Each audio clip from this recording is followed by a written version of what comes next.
आप देख रहे हैं भारत अपडेट में हूं आपके साथ सौम्या अवस्थी। बुलेटिन की शुरुआत करेंगे बड़ी खबर के साथ, जहां लखनऊ अग्निकांड पर डिप्टी सीएम ब्रजेश पाठक का बड़ा बयान सामने आया। उन्होंने कहा अग्निकांड में 4 आरोपी गिरफ्तार कर लिए गए हैं, दोषियों पर सख्त कार्रवाई की जाएगी, कोई नहीं बचेगा। एसआईटी जांच रिपोर्ट के बाद होगा बड़ा एक्शन, अधिकारियों पर गिरी गाज, कई सस्पेंड हुए, पीड़ित परिवारों के साथ है सरकार। तो कल डिप्टी सीएम का दर्द भी छलकते कैमरे में कैद हुआ था, जहां मीडिया से बातचीत करते हुए सीएम ने कहा कि कई बच्चों के शव मैंने अपनी आंखों से देखे, कई को तड़पते मैंने देखा।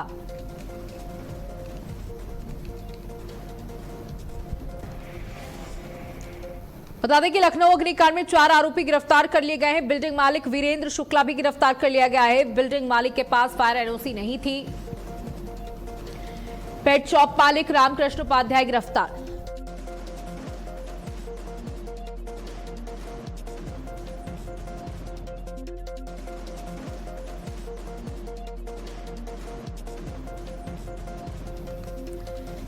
तो बता दें कि उस बिल्डिंग का मालिक गिरफ्तार कर लिया गया है। पेट शॉप मालिक रामकृष्ण उपाध्याय गिरफ्तार, कोचिंग संचालक कृष्ण जायसवाल भी गिरफ्तार। सीएम योगी के निर्देश पर 4 अधिकारी भी सस्पेंड कर दिए गए हैं। तो देखिए ताबड़तोड़ कार्रवाई चल रही है इस पूरे अग्निकांड में, लेकिन वही परिवार यही सवाल पूछ रहा है कि कब तक इस तरीके के हादसे होंगे, कब तक मासूम जिंदगियां इन लापरवाहियों की भेंट चढ़ती रहेंगी, भ्रष्टाचार की भेंट चढ़ती रहेंगी। चंद पैसे लेकर अधिकारी मानकों के साथ खिलवाड़ करने के लिए लोगों को इजाजत दे देते हैं और उसके बाद इस तरीके के बड़े कांड हो जाते हैं, घटनाएं हो जाती हैं जिसमें 15-15 लोग अपनी जान गंवा देते हैं जिनका कोई कसूर नहीं है। 4 आरोपी गिरफ्तार कर लिए गए, जिसमें बिल्डिंग मालिक वीरेंद्र शामिल है। बिल्डिंग मालिक के पास फायर एनओसी तक नहीं थी। पेट शॉप का जो मालिक है रामकृष्ण उपाध्याय, उसे गिरफ्तार किया गया है। कोचिंग संचालक कृष्ण जायसवाल भी गिरफ्तार किया गया है कि जो कोचिंग का संचालन कर रहा था उसे क्यों मानकों का ध्यान नहीं था। ऑटोमेटिक गेट होने की वजह से बच्चे बाहर तक नहीं निकल पाए, अपने आप को बचा नहीं पाए। सीएम योगी आदित्यनाथ के निर्देश पर 4 अधिकारियों को भी सस्पेंड कर दिया गया है। बता दें कि इसमें 2 जेई शामिल हैं और जो नीचे लेवल के अधिकारी शामिल हैं, जिन्होंने इस बिल्डिंग को कैसे पास किया।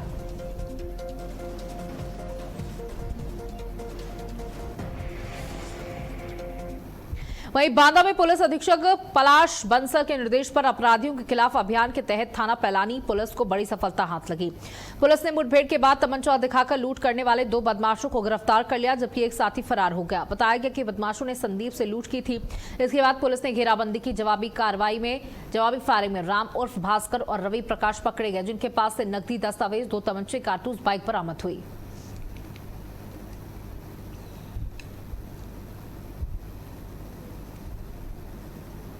तो बांदा से खबर आपको दे दें, जहां बांदा पुलिस की बड़ी कार्रवाई देखने को मिली है।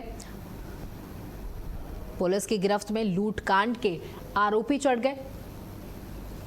फायरिंग के बाद दबोचे गए ये सभी बदमाश। ये बड़ी खबर आपको दे रहे हैं बांदा से, जहां अवैध तमंचों संग 2 आरोपी भी गिरफ्तार किए गए हैं। एक बड़ी सफलता के तौर पर पुलिस इसे देख रही है।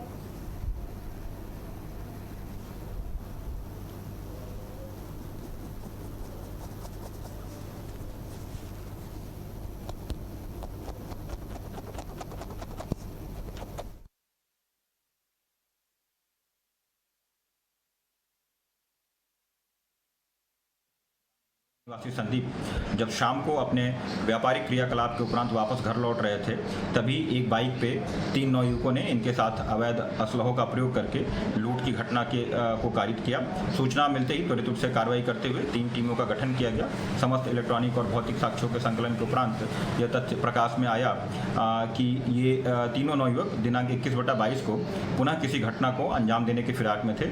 पुलिस द्वारा जब इनको दौरान जाँच रोका गया तो इन्होंने पुलिस पे जान से मारने की नीयत से फायर कर दिया। पुलिस ने आवश्यक न्यूनतम बल का प्रयोग करते हुए 3 में से 2 अभियुक्तों को पकड़ लिया। एक व्यक्ति पीलीभीत की नगर पालिका अध्यक्ष डॉक्टर आस्था अग्रवाल उड़ीसा की राजधानी भुवनेश्वर में आयोजित 2 दिवसीय राष्ट्रीय शहरी सेमिनार में शामिल होकर वापस लौट आई।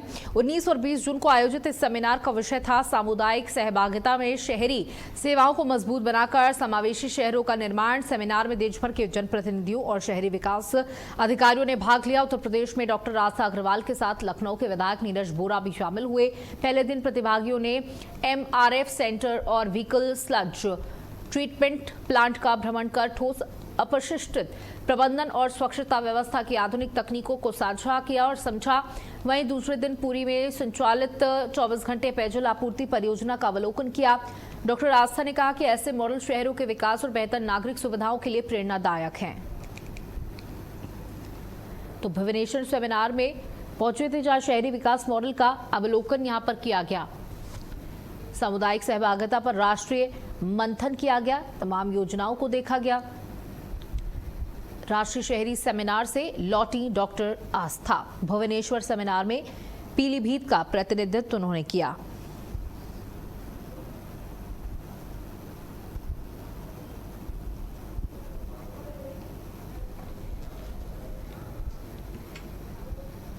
वहीं एटा में मुहर्रम को लेकर व्यापारियों ने प्रशासन के सामने आग के गोले यानी लुक्कों के खेल पर आपत्ति जताई है। बता दें कि इस पूरे मामले को लेकर पुलिस ने आपत्ति जताई। अधिकारियों को अवगत कराया गया कि व्यापारियों का कहना है कि मुहर्रम के दौरान लुक्कों के खेल से पहले भी कई बार दुकानों में आग लग चुकी है। भीषण गर्मी के मौसम में आग से जुड़े इस खेल को लेकर बाजार क्षेत्र में कारोबारियों में भय का माहौल है। बताया गया कि घने बाजारों से ताजिए और अलग गुजरते हैं और उसी दौरान ये खेल खेला जाता है। SSP डॉक्टर इलामरान जी ने कहा कि मामला संज्ञान में आया है और इस पर आवश्यक कार्रवाई की जाएगी।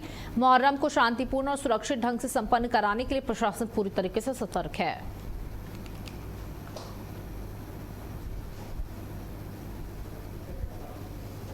तो मुहर्रम को लेकर सुरक्षा व्यवस्था देखी जा रही है प्रशासन की तरफ से। लुक्कों के खेल, बता दें कि लुक्कों का खेल जिसमें आग से खेला जाता है। बता दें कि कई बार लोगों का कहना है कि इस खेल के दौरान दुकानों में आग लग चुकी है, इसलिए वो इस खेल को लेकर काफी भयभीत नजर आए। प्रशासन से उन्होंने अपनी मांग रखी कि इस खेल को ना कराया जाए या फिर किसी मैदानी क्षेत्र में इस खेल को किया जाए। ऐसे घनी आबादी वाले क्षेत्रों में खेल ना किया जाए, क्योंकि ताजिया भी बड़े बड़े ताजिया निकलते हैं जिनमें बड़े बड़े झंडे होते हैं, जुलूस निकलता है, बड़ी संख्या में लोग होते हैं, तो कोई बड़ा हादसा भी हो सकता है। हालांकि बता दें कि प्रशासन ने इस पूरे मामले को संज्ञान में लेते हुए लोगों से अपील की है कि आप इस तरीके की चीजें ना करें जिससे सुरक्षा व्यवस्था प्रभावित हो सके या किसी को किसी तरीके की कोई परेशानी हो।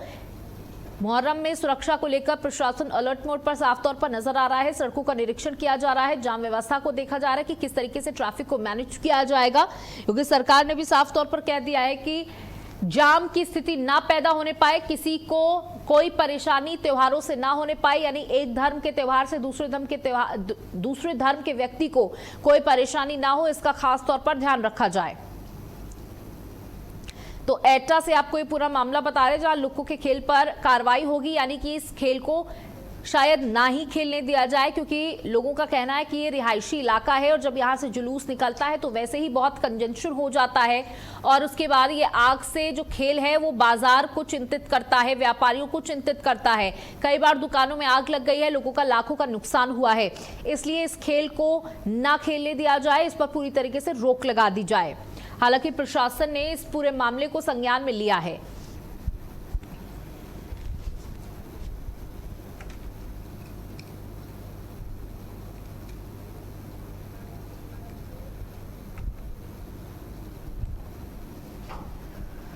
छब्बीस तारीख को मुहर्रम मनाया जाएगा, उसको लेकर कल से ही जुलूस वगैरह है। उसको देखते हुए आज SDM CO अलीगंज और थाना प्रभारी अलीगंज और उसके साथ संप्रांत व्यक्तियों के साथ पूरा जुलूस रूट का कल से दिनों से 26 तक है लगातार, वो सबका रूट देखा जा रहा है। रूट जब देख रहे हैं उसी द्वारा रोड का व्यवस्था, जो बिजली का व्यवस्था को लेकर और फोर्स के डिप्लॉयमेंट को देखकर सभी बिंदु पर हम लोग निरीक्षण कर रहे हैं। जो मुहर्रम में उसको जो भी तैयारी करना है, सब तैयारी अच्छे से किया जा रहा है। मुरादाबाद में धर्मांतरण विरोधी प्रदर्शन के दौरान बजरंग दल के दो गुट आपस में भिड़ गए।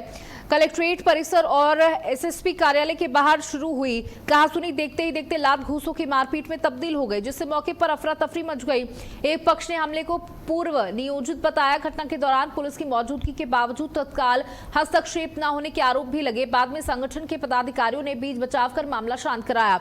घटना का वीडियो सोशल मीडिया पर वायरल है।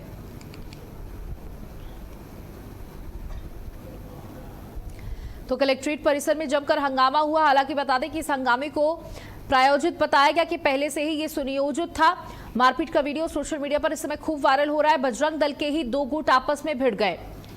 बता दें कि ये बजरंग दल के दो अलग अलग गुट हैं जो आपस में भिड़ गए। पहले छोटी सी कहासुनी हुई और उसके बाद ये कहासुनी मारपीट में तब्दील होती। उससे पहले प्रशासन ने दखल दिया और लोगों को अलग थलग कराया। मारपीट का वीडियो सोशल मीडिया पर वायरल हो रहा है। आप तस्वीरों में देख सकते हैं लोग बड़ी संख्या में यहां पर मौजूद है और बजरंग दल कार्यकर्ताओं का ये दो गुट था और इसमें सभी युवा हैं। बता दें कि किसी मामले को लेकर दोनों के बीच में कहासुनी हो गई और कहासुनी इतनी बढ़ गई कि ये कहासुनी मारपीट में तब्दील हो गई। वहां पर मौजूद लोगों ने इसका वीडियो बना लिया। हालांकि वहां पे थोड़ी देर में पुलिस और मीडिया भी पहुंच गई। उसके बाद मामले को किसी भी तरह से शांत कराया गया। मुरादाबाद की तस्वीर आपको बता दें।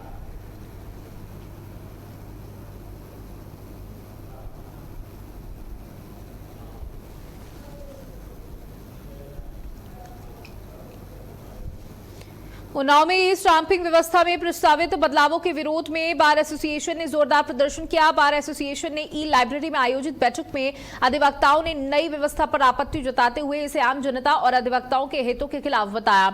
अधिवक्ताओं ने कहा कि ई स्टाम्प खरीद प्रक्रिया में बदलाव से लोगों को अनावश्यक परेशानियों का सामना करना पड़ेगा। इसके विरोध में अधिवक्ताओं ने मुख्यमंत्री के नाम ज्ञापन भेजकर पुरानी व्यवस्था को यथावत लागू रखने और नए बदलावों को वापस लेने की मांग की। ई स्टाम्प व्यवस्था में बदलाव के लेकर के विरोध देखने को मिला। अधिवक्ताओं ने मुख्यमंत्री के नाम में ज्ञापन भी भेजा। उन्नाव से ये तस्वीरें नई व्यवस्था से जनता और अधिवक्ताओं को परेशानी हो रही है, इसका दावा किया गया। पुरानी ई स्टाम्पिंग व्यवस्था को दोबारा से लागू किया जाए। अधिवक्ताओं का कहना था कि ये जो नई प्रक्रिया अपनाई गई है इससे सिर्फ अधिवक्ताओं को नहीं बल्कि आम जनता को भी तमाम तरीके की परेशानियां हो रही हैं, जिसकी वजह से पुराने ई सिस्टम को लागू किया जाए, ई स्टाम्पिंग सिस्टम को लागू किया जाए। नई व्यवस्था से दोनों ही तरफ परेशानियां देखने को मिल रही हैं। इसको लेकर विरोध प्रदर्शन अधिवक्ताओं का देखने को मिला।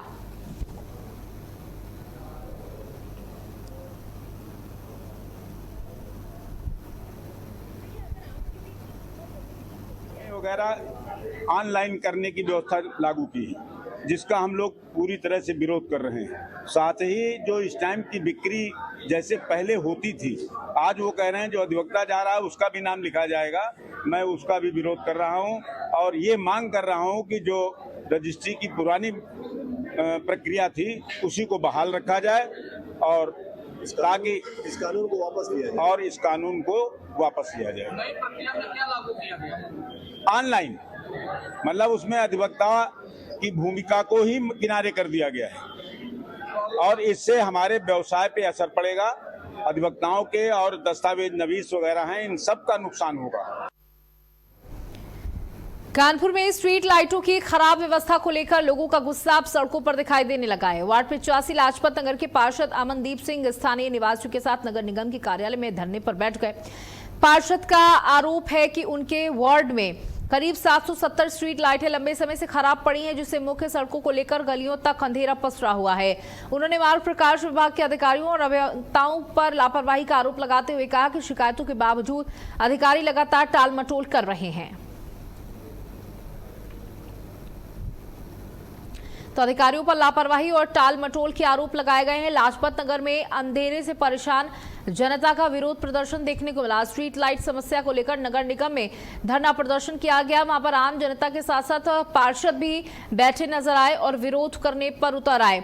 उनका कहना था कि स्ट्रीट लाइट्स नहीं है जिससे बच्चों को रात में खेलने में तकलीफ होती है। साथ ही जो बुजुर्ग हैं या जो भी जनता उस रास्ते से गुजर रही है उसे दिक्कतों का सामना करना पड़ता है और लंबे समय से स्ट्रीट लाइट्स ठीक नहीं हो रही हैं। इसको लेकर के कई बार बोला जा चुका है, लेकिन व्यवस्थाएं दुरुस्त होने का नाम नहीं ले रही।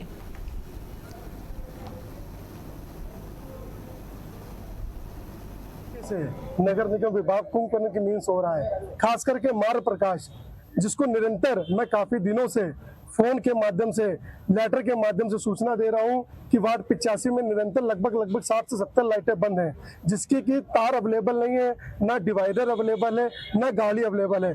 जब मांगो गाड़ी अधिकारी तो कभी योगी जी आ रहे हैं, कभी डिप्टी सीएम साहब आ रहे हैं, इसी में दौरान बता करके बहानाबाजी करके टालम टोली करके वार्ड 85 जोन 6 की जनता पूरे धरने प्रदर्शन में बैठी है। रामपुर में अवैध प्लॉटिंग और बिना स्वीकृति किए जा रहे निर्माणों के खिलाफ प्रशासन का बुलडोजर चला। विकास प्राधिकरण की टीम ने अभियान चलाकर करीब 15 हेक्टेयर क्षेत्र में विकसित की जा रही अवैध प्लॉटिंग पर बुलडोजर चलाया और 4 अवैध मकानों को सील कर दिया। अधिकारियों के अनुसार बिना मानचित्र, स्वीकृति और प्राधिकरण की अनुमति के कॉलोनियां विकसित की जा रही थी तथा लोगों को भूखंड बेचे जा रहे थे। शिकायतों और जांच के बाद चिन्हित स्थलों पर ही कार्रवाई की गई। कार्रवाई के दौरान भारी पुलिस बल की भी तैनात रहा। रामपुर विकास प्राधिकरण का कहना है कि जिले में अवैध और अनधिकृत निर्माणों के खिलाफ अभियान आगे भी जारी रहेगा और नियमों का उल्लंघन करने वालों पर सख्त कार्रवाई की जाएगी।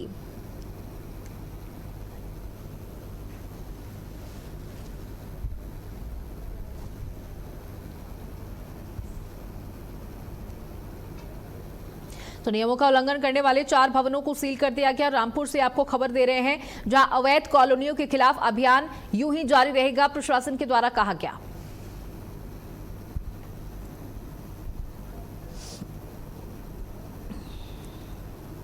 द्वारा उत्तर प्रदेश नगर निगम विकास अधिनियम 1973 की धाराओं के अंतर्गत ध्वस्तीकरण आदेश पारित करने के उपरांत ये ध्वस्तीकरण की कार्रवाई की जा रही है और 5 अवैध प्लॉटिंग पर, अवैध कॉलोनियों पर ये कार्रवाई की है, जिनमें जो मकान थे 4 मकान भी, जो मकान इनमें बन गए थे, उन 4 मकानों को भी सील प्राधिकरण द्वारा किया गया है।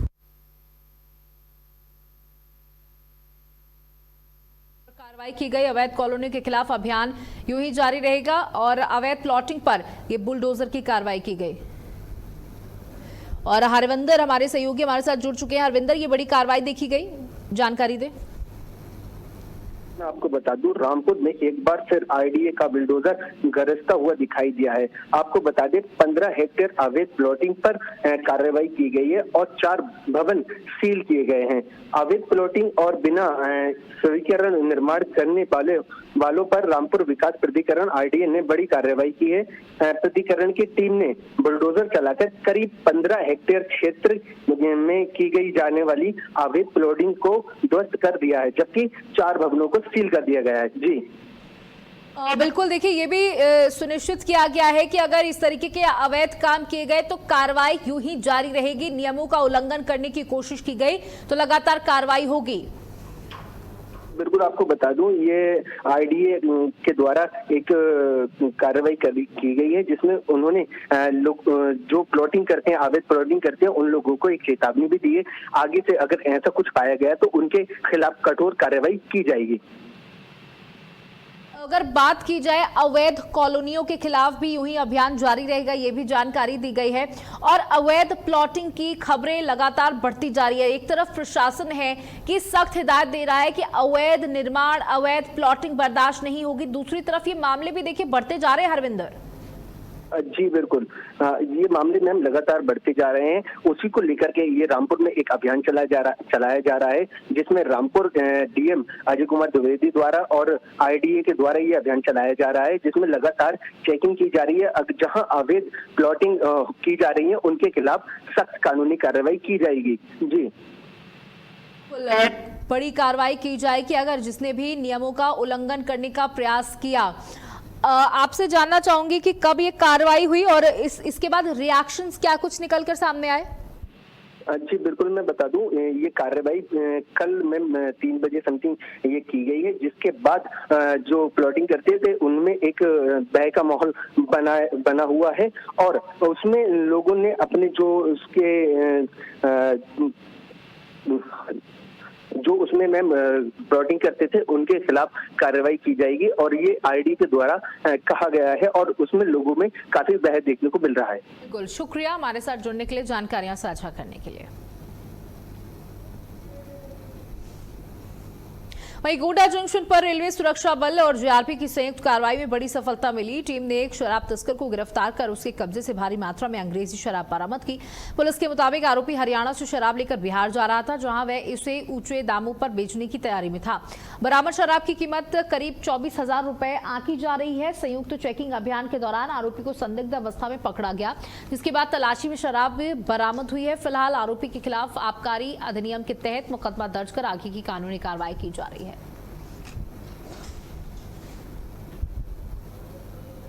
तो 24 बोतल अंग्रेजी शराब बरामद की गई है। आपको यह भी बता दें कि बिहार में शराब बैन है, लेकिन वहां पर ये शराब सप्लाई की जाती है और बड़े ऊंचे दामों में बेचा जाता है। आबकारी अधिनियम के तहत मुकदमा इस पूरे मामले में दर्ज कर लिया गया है।